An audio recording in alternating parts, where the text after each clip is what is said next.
wheel. Red lights on. Good. Good evening, everyone.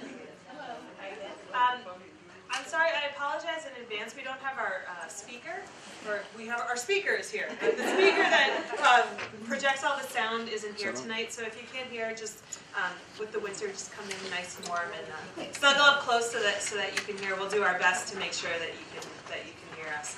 Still better than the bathhouse, I think, but we're doing okay. So welcome everybody to the Nantasket Beach Lecture Series. As so many of you know, this event is put on by the Department of Conservation and Recreation, the Friends of the Hull Public Library, the Hull Life Saving Museum.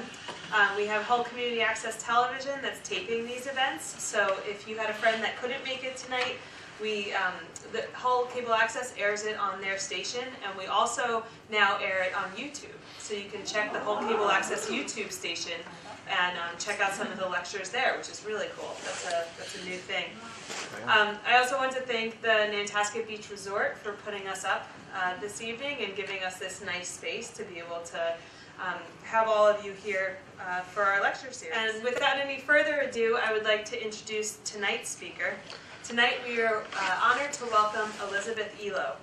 Elisabeth grew up in Boston and went to Brown University. She worked as an editor, an advertising copywriter, a high-tech project manager, and a halfway house counselor before she got her PhD in American literature at Brandeis University. Since then, she's taught writing in the Boston area. Please join me in welcoming Elisabeth Elo. Thank you. Thank you. Hi, everyone. Thank you for being here.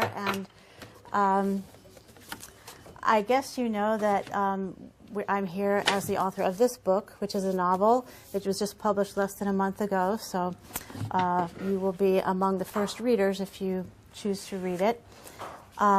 And I wanted to thank everybody who brought me here, all these different organizations and Buttonwood Books, so thanks all for having me. So for tonight, what I want to talk about is what many people ask about when I've talked before is, how did you go from nothing to something? You know, you're walking down the street and you don't have a book, and then somehow this thing occurs. So what is the process and all that? So I want to go through that a little bit and just hit on some highlights of that process. And so the talk will range all over the place, really. So how does the book begin? Well, for me, this book began with the voice of a character and in my head. And I always have to say that I'm not mentally ill, but I do have this tendency to have characters in my head. And this particular person was very insistent and had a very distinctive voice. And I knew that I was going to have to write a story about her. And so I started with the character, and then the next thing I had were a couple of plot points. First of all, I knew that she had been in an accident at sea and that she had survived it, and that at some point she was going to get back on a boat and head to points north. So that's how the book began, with that character and those plot points. And I also had a couple of settings in mind. I knew that it was going to start in Boston because I'm a Boston girl. I was raised in Milton, Mass., and I've lived a lot of my life in Boston, in the Boston area. And, of course, I wanted to write about the places that I knew. But I also knew that it was going to go far north, and I didn't know quite why I wanted to head far north. But as I was writing the book, I realized something about myself, which is that my paternal grandparents, who I never met, were from a little town in northern Finland above the Arctic Circle. And I had never really thought much about that. But as you get older, you know, you think, I wonder what it was like to live in a climate like that and how it might have affected people's characters. So I knew that my heroine, Pirio, was going to be heading up north. I also had some ideas in mind, and one of them was the whole idea of her being a survivor, that she had done this amazing thing. She had survived for a long time in this very cold water. When she came back from the accident that she was in, they treated her like she was a miracle, and she couldn't understand why until she found out that she had survived in cold water for longer than anybody thought was possible. And this brought into play one of the subplots of the book, which is that the Navy develops an interest in her physiological capability, and they start using her as a test subject in their research on human survival in extreme conditions. So that became one of the subplots of the book. Anyway, so I started writing. I was elaborating the character. I was giving her relationships and friendships, a father, a best friend, a job, all the things that you do when you start writing a character for a novel. And I got to the point where I had about 50 pages, and I hit a wall. I couldn't write the next page. I didn't know where the book was going, and I knew that I didn't know enough to write the book. I had to know about the fishing industry. I had to know more about boats. I had to know about marine mammals to write this book that I had in mind, and I didn't know any of those things. So I just kind of felt that I wasn't up to this book, and I just let it go. And I thought that I would never go back to it. But then about 5 years passed, and I discovered that during these 5 years, this character didn't go away. She stayed in my head. She stayed demanding that I write this story. And I realized that unless I wrote this story, I would never get rid of her. So I had to come back and write and begin and say, I'm going to be serious about this book now. And I'm going to have to do a lot of research, and I'm going to be committed to it. I'm going to sit down, and I'm going to do it. And so I did. And then I started writing the book. And it was kind of hard because my writing process is, I think of it as a combination of total chaos and total structure. In other words, the beginning of the writing process for me, I have notes, I have notebooks, I have index cards, I daydream constantly. You know, I'm in the supermarket and I'm thinking about, you know, whales and this and that and the other thing, and I'm forgetting what I'm looking at, you know. So it feels very chaotic. And then I also have this other side of me, which is, well, I want to get an outline of this, I want to get it down on paper, you know, and it's almost like the two sides of me are conducting a war. And the thing about writing a novel is, what I've discovered the hard way, is that neither side ever wins. Because the minute I think that I've got a handle on the book, and I say, okay, I know what the next 3 chapters are going to be, and I'm writing along, well, then all of a sudden there's chaos in some other section. And there's something else I have to do. It's almost like playing whack-a-mole. You know, when you beat it down and you've got it, and then this one pops up, and it's constantly like that. So I feel like for me, my writing, or to be a writer, means that you have to have a high tolerance for, one, taking a risk, because I have no idea where this is going to end up. You know, it took me 3 years to write this book, the second time I started writing it. And, you know, the whole thing is a risk. Who knows whether you'll even get it published. And you have to have a high tolerance for living with unanswered questions, because literally until you get to the very last page of the book, you actually don't know if there'll be a last page of the book. So you're always in the dark going forward. And then on the other hand, you have to be an incredible, what Wallace Stevens, an American poet, his beautiful poem called The Idea of Order at Key West, he talked about the artist's rage for order. There's this determination to take all of this and make it something, and make it a narrative, and make it work, and have it go in chapters, and have the characters talk to each other, and have somehow make it all make sense. So, you know, if you can live with both of those aspects of your personality, you know, then, and you just stay at it long enough, which is what I did, then you end up with a book. And so the third quality, I think, of a writer would be just sheer stubbornness, just day after day, okay. And some days, you know, you get a paragraph and that's it, but you did it. You sat down and you got the paragraph. So what was interesting to me, that as I started writing this book and I really got into the writing of it and the research, was how events from my personal life and events from public events all kind of started to flow into the book. You know, when you always fear that you're going to get to, say, chapter 7, and it's just going to be blank, there'll be nothing there. But what I discovered was the exact opposite happened. I had tons of material to choose from. I had more material than I could even fit in the book. And this book was a lot longer when I sent it to the publisher. They cut it. You know, I had tons of stuff in it. And I thought about it afterwards. What went into this book? And I have to mention a couple of things. One is that when I was a child, I had 3 older siblings who were fanatic sailors. And in fact, my brothers had a boat here in Cohasset that they bought with their paper route money. And I was the youngest, and my mother used to always say to them, take Elisabeth, take Elisabeth. And they'd say, oh no, do we have to, do we have to? And she'd go, yes, you have to. So then I would go off with them, and they'd shove me in the bow of the boat, you know, where all the life preservers are, and they'd say, get in there and don't come out. And really, I spent a lot of my childhood on boats this way. And my brother became a sailor who sailed to Tahiti and back. I have another brother who's a commercial ship's captain, and I have an older sister who is right now preparing to sail around the world. Wow. So they were serious. I never learned how to sail. I was always kind of shoved places. But I did learn how to make coffee on a boat, and that's really important. So that was something that flowed into the book. Another thing that happened to me, and I didn't realize this again until afterwards, is that when I was in high school, I had a job in an aquarium. And it was an aquarium on Cape Cod. It was called Sealand of Cape Cod. I don't know if any of you remember it, on Route 6A. But they had 2 dolphins, and they did dolphin shows. And the dolphins, when I was there, were named Salty and Spray, and they'd been in captivity together for about 10 years. Hours, those of us who were crazy enough used to cut our fingernails so that we didn't, you know, hurt the dolphin's skin, and then we would swim with the dolphins. And it was really, really fun, and we felt like they were friends. So at the end of this summer, Salty, the male, died, I think, of old age, and it was very sad. And then Spray went to the bottom of the pool, rarely surfaced, and stopped doing the dolphin shows that she had enjoyed doing for years. And everyone who knew them knew, regardless of what the medical reason was for her death 6 months after Spray, that she had died of a broken heart.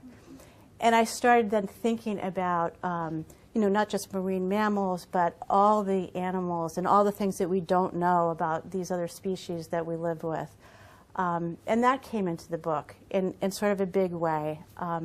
Another thing that happened is that my husband and I moved to Newburyport when our son was just 2. And Newburyport, as you know, is a little seaport town about 35 miles north of Boston. And we had a house that was close to the Merrimack River and close to the Atlantic Ocean. And so I used to walk along the boardwalk all the time. Once we had been there for about 4 years, there was an event that involved the Heather Lynn II, which was a fishing trawler out of Newburyport, and it was in an accident with a barge. I don't know if you remember this, and it overturned, and the fishermen inside it died. There were 3 men inside who perished in that accident, and that became part of what I think I was absorbing from Newburyport. And also, I used to drop my daughter off at school, and I used to walk with her, and then I would walk on the way back on the boardwalk. And I was often alone because very few people walk on the boardwalk at 7 o'clock in the morning, especially in the winter and fall and these other. And I used to think about the fact that Newburyport has a very small fishing fleet. It has some lobster boats and some trawlers. You know, Gloucester is the big fishing capital, as we know. And I used to always think it was odd and interesting that all the tourists who would come to Newburyport would be eating these beautiful seafood dinners, and very few of us actually were looking at the fishermen who were the ones who were providing this food for us. And at the same time, my husband and I had a friend who was a lobster fisherman in Newburyport, and very sadly he died quite suddenly, and he left behind twin girls who were just 10 years old. And I used to think about these girls all the time and the fact that their dad had died in this tragic way. And that came into the book. So if those of you who have read the book are going to know exactly what I'm talking about, if you haven't read the book, when you start reading it, you'll see all of this, all of my concerns about this coming into the book. So as you know, there's a continuing crisis here in the fisheries, the ground in Massachusetts, and right now things are really, really bad for fishermen, and that whole pressure, the economic pressure that is brought to bear on these fishermen, was something that came into the book as well. So I'm saying all of this because it became interesting to me to see how things just flowed from my life, you know, into the book. Another thing that happened was that when I was younger, I had a dear friend who was an alcoholic, and she had a son who was just about 6 years old.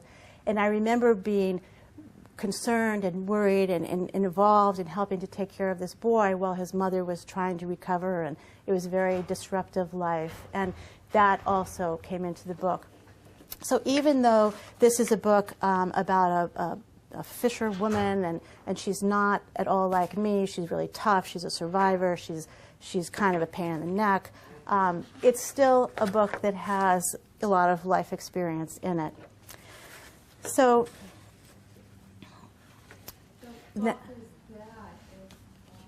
yeah. Oh, this is the book. So so then all of a sudden the book is done, okay, and I'm thinking, wow, I got this book now. Boy, now I'm looking forward to the whole thing about trying to sell it and publish it, and everyone knows that this is just a real hard thing and a real pain in the neck to do. And at that time I had already had an agent for another book that I wrote, and when I sent her this one, she read it and she said, no, I don't think so. Your protagonist is really not very nice, and I don't like her, and I don't think this book is going to go anywhere. So I had one of those moments that if you're a writer, you've had many, many times, which is the time when you say, okay, I'm really going to give it up now because it's just too hard to make this work. But I didn't do that. I sent it to another agent, and he took the book on, and it sold very quickly to Viking, which I was thrilled about. And then came the editing process, and as I said, the editor took out about 25,000 words out of the book, which is about, I don't know, maybe at that time, a fifth of the book. And I'm just sitting there saying, I should be glad that I'm getting published at all. It's like there's so much on the cutting room floor here, but I didn't need it anyway. Go ahead, take it away. I'm not going to argue. Thank you for publishing my book. And so then that happened. And then the next thing that happens is, how do you market it? Well, as some of you may know, the literary culture right now is filled with all these genres and subgenres. We have crime, we have romance, we have westerns, we have literary fiction, which is, the cool stuff. And even within that, there are other subgenres such as, the historical, paranormal teenage mystery, or the Western romance. You can go on Amazon and actually find these subgenres and find exactly what you're looking for. So they're looking at this book and they're saying, we don't know what to call it.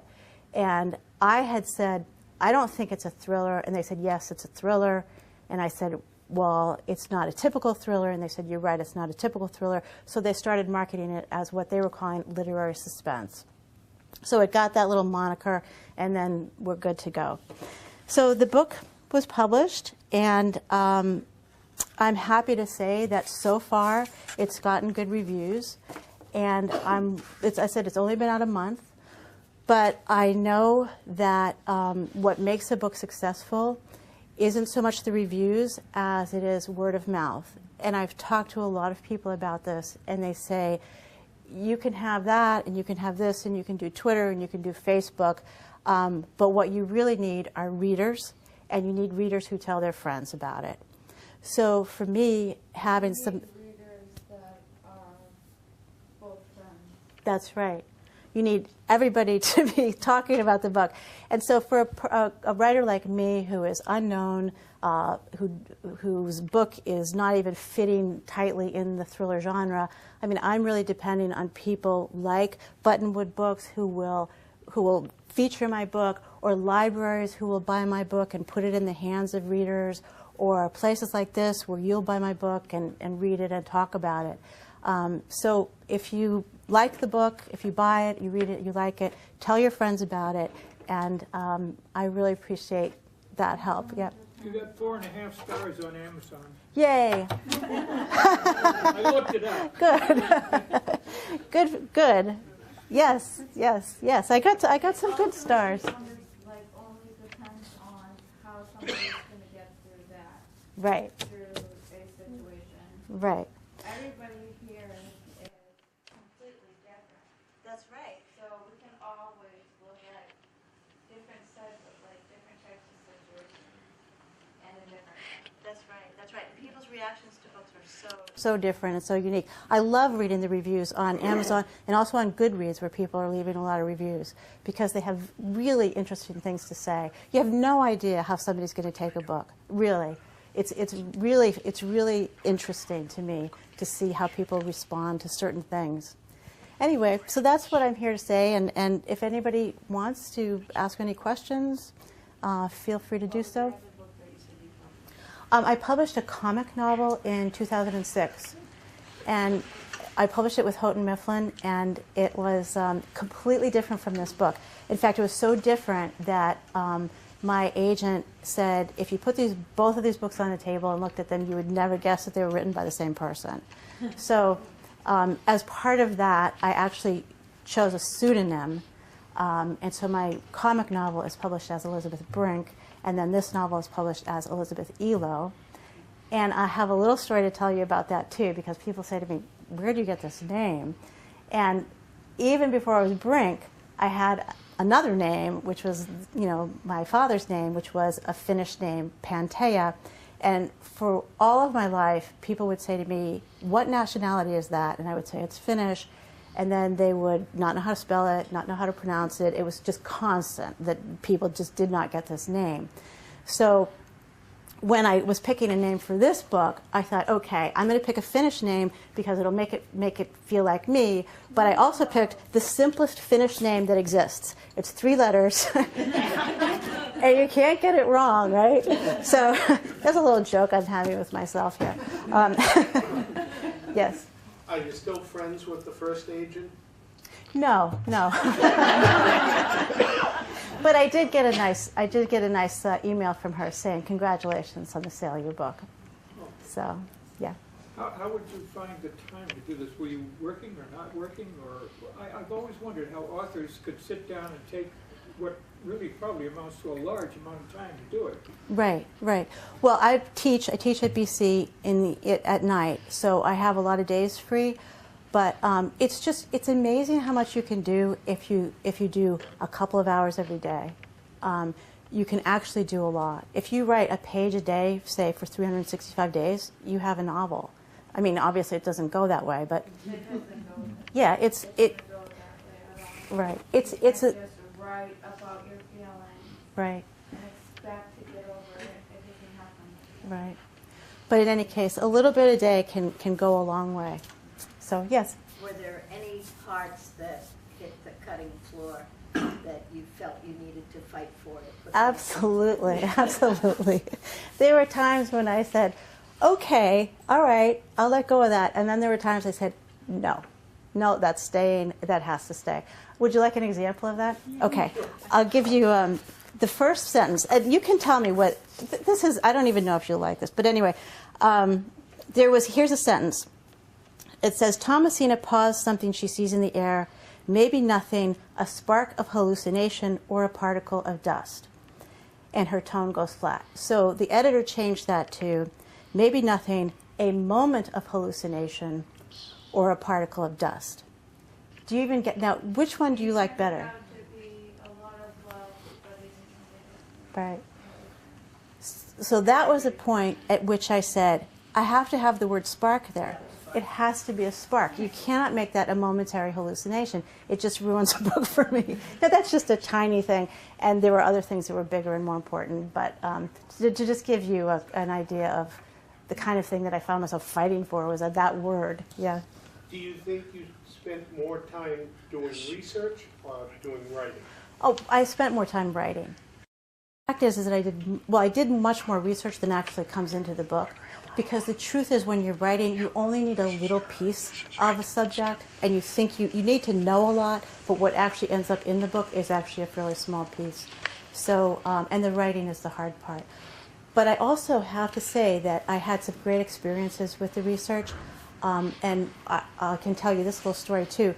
Part of the book occurs in Hopedale, Labrador, Canada, which is a real town. And I remember thinking, I can't write about this. I have no business writing about this place because I've never been there, and it's a real place, and I can't just make it up. So I'm sitting there saying, what am I going to do? What am I going to do? And all of a sudden I thought, I know, I'll go on YouTube. So I went on YouTube. I entered Hopedale, Labrador, Canada, and in about 2 seconds, I had a video of a young guy sitting shotgun in his friend's pickup truck, taking a home movie of his town, saying, there's the library, there's the general store, there's the bay. And I thought, this is a miracle. It's amazing what is available. And then part of the book also takes place in a super yacht, which I've never been in. But you can go online, and when people are selling super yachts, you know, they take virtual tours of the boat. So all the details in here are true. You know, if it's at all possible for me to make the detail right, then it's right in the book. Yeah. Uh-huh. You started saying that the idea came because you had this character running around in your mind. Uh-huh. Is the character quiet now? Is it a new character, or are we, you know? She's very satisfied. She's very satisfied. And the thing is, with this character, I knew that I was going to have to give her a really big adventure because she was that kind of a person. And I knew I was going to have to send her someplace crazy and wild so she could have a big, crazy, wild adventure. And she had it, okay, and now I think she's a little tame and she's thinking, okay, that's enough. Yeah. Just bought it. Oh, you bought it? Well, you have to buy it from them too. Okay. But thank you for this sale. Yeah. Uh-huh. What did you read? Dead Men's Happen. Oh, you know, I did read it all, but I did read part of it. Yeah, it's a really rough story. Yeah. Also a great book. And is your character going to have another adventure? She is, and I spent 2 weeks this summer in Yakutsk, which is a city in northeastern Siberia. And right now the temperature there is probably at around -40 or -50 degrees Fahrenheit. So I'm glad I'm not there right now. But Pirio, the name of this is the character, is going to be in Yakutsk in the next book. Yeah. When you first started writing and you had to put it down because you had the block, did you say at any time to yourself, well, it could be a short story? No. There's no way this could be a short story. No. I've written short stories, but no, this one, it wasn't going to work. Yeah, well, it turned out to be a very long story. There's a lot of people in it, you know, a lot of characters and subplots. There are actually like 4 different plots in the book that are all kind of weaving together. It's complicated. Sounds Yeah. like a TV show. Well, hey, there we go. I like you. You've got the great ideas. Yeah, yeah, series. I can see that working. Yeah. Any other questions? What time frame did you set it in? This is all recent. 2013, 2012.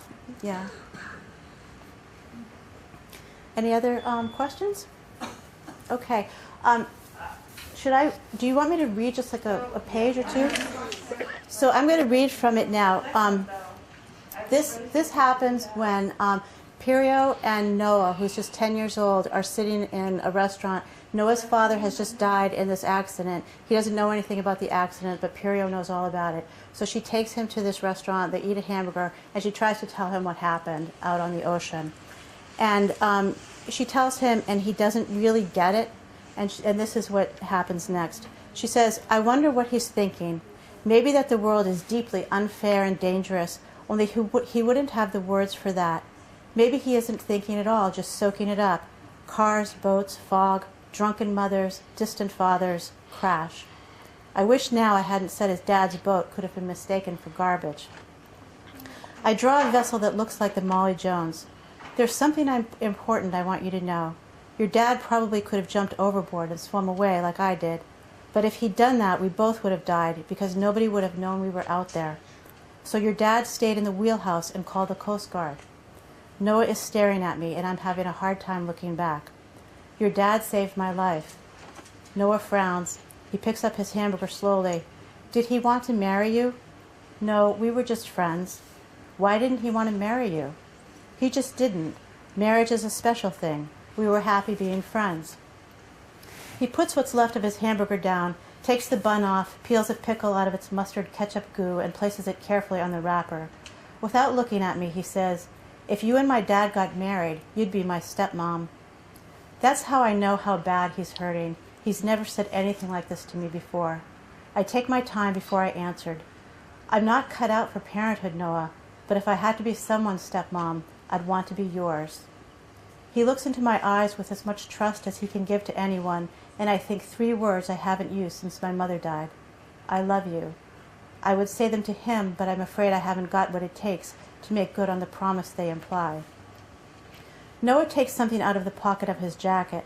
It's a yellowish-white disc riddled with tiny veins and holes, 2 inches in diameter, an inch thick, the edges smooth as glass. That's nice, I say. Where'd you get it? My dad. He gave me other stuff, too. Where'd he get it? Off a whale. Is that what he told you? It looks vaguely like it could have come from an animal, but I've never seen a bone like that. My guess is it's some kind of rock. It's obviously been cut and appears to have been polished. Noah leans forward and whispers, my dad fought a whale once. He got in a little boat and followed it and killed it with a harpoon. The whale didn't die right away.